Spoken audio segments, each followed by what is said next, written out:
Le petit matin Sud Radio, 5h-7h, Maxime Trouleau. 6h41 sur Sud Radio. La vie en vrai. Donald Trump, qui est donc devenu hier le 47e président des États-Unis, une victoire qui aurait pu prendre des jours, mais finalement, cela a été un raz-de-marée assez rapide. Bonjour Franck Bondry. Oui, bonjour. Merci d'être avec nous en direct ce matin sur Sud Radio. Vous êtes conseiller des Français de l'étranger, directeur d'une société de production dans la musique et le spectacle vivant.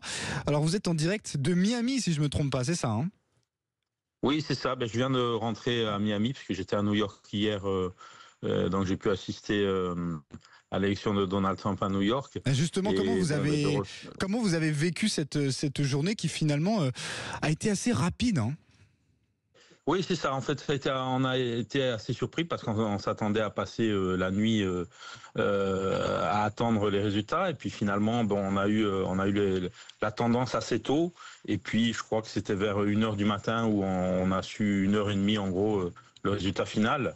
Et voilà, donc ça a été vraiment beaucoup plus rapide que prévu, que ce qu'on entendait ce qu'on entendait dire. On pensait que ça allait être encore une élection très très serrée, que ça allait prendre encore des jours et des comptages comme on avait eu il y a 4 ans.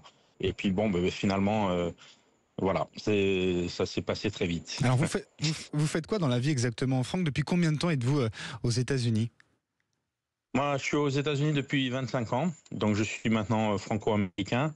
Mes enfants sont nés aux États-Unis et donc j'ai une société d'événementiel et nous étions à New York pour plusieurs choses parce que nous avions des concerts, pour la justement d'artistes français. Nous avions Gims et puis hier soir Laura Lone et puis également le marathon de New York où nous gérons tous les Français qui viennent sur New York. Donc c'était un week-end très chargé, plus les élections en même temps. Voilà, donc il se passait beaucoup de choses à New York pour nous cette semaine. Alors est-ce que pour vous professionnellement ou même pour votre famille, est-ce que cette élection de Donald Trump c'est une bonne nouvelle pour vous qui êtes franco-américain mais français qui vit aux États-Unis depuis donc 25 ans?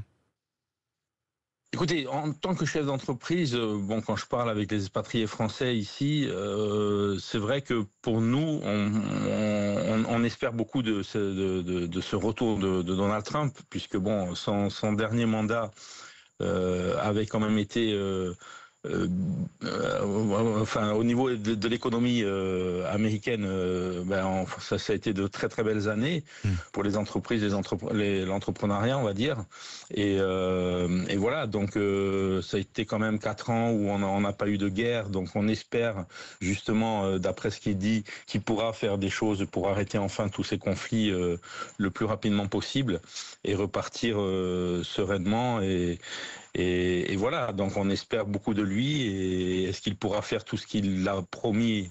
On verra, promis le bon sens, parce que quand on connaît Donald Trump, on sait très bien qu'il dit beaucoup de choses, des fois qui sont un peu difficiles à accepter, mais il y a quand même beaucoup de choses qui semblent intéressantes dans ce qu'il annonce. En fait. Voilà. Vous êtes donc revenu de New York pour revenir chez vous à Miami. Quelle image vous allez garder dans votre tête de cette journée d'élection américaine hier?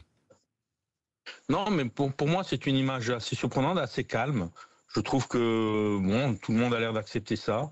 Les démocrates ont l'air d'accepter. On voit pas pour l'instant de manifestations, de choses. Voilà. Donc après, on va peut-être attendre le mois de janvier quand il sera investi officiellement. Oui. Je crois que c'est le 21 janvier. S'il va se passer des choses à ce moment-là, mais pour l'instant.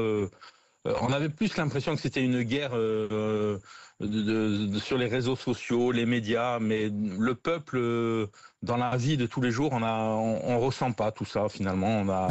On ne sait pas si la vie va changer pour nous, on ne sait pas ce qui va se passer. Voilà, c'est trop tôt pour le dire aujourd'hui, je pense. Et justement, on verra ce que nous disent les prochains jours, les prochains mois. Merci infiniment, Franck Bondry, d'avoir été notre invité ce matin. Merci à vous.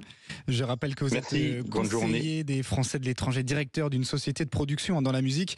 Vous êtes du coup en direct de Miami où il est minuit 45. Je vous souhaite une bonne nuit, évidemment. Merci beaucoup, Franck, d'avoir été en direct avec nous.